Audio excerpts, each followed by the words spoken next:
I was born and raised in Portsmouth, and being surrounded by the history was always a fascination for me and always found it inspiring. I can remember visiting the historic dockyard when I was at school and being wowed by HMS Warrior. I'm Dave Hartley. I'm a Visitor Experience Manager here at the National Museum of the Royal Navy. I've worked in the tourism industry since I left university in 2011, working at the Spinnaker Tower, which I worked on and off before and during university.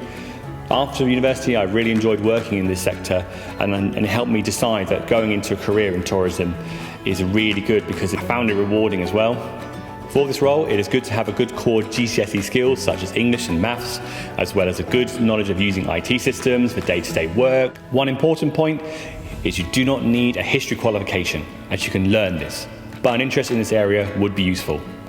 For this role as a Visitor Experience Manager, it requires a good workload management, planning, as well as communicating effectively to your team.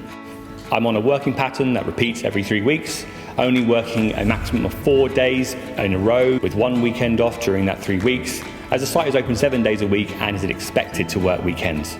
On average, these shifts last about 7.5 hours, and it is about 37.5 hours a week. We have a positive working environment which myself and the Visitor Experience Manager team work hard to achieve. We dress smartly in what would be office wear to make sure we look professional to our colleagues and to the public as well. We're also issued with branded coats, fleeces, hats. One of the things I always take away from this role is the enjoyment I see visitors have when they visit the site. It's easy to forget that you're surrounded by all these very historic ships and museums around you.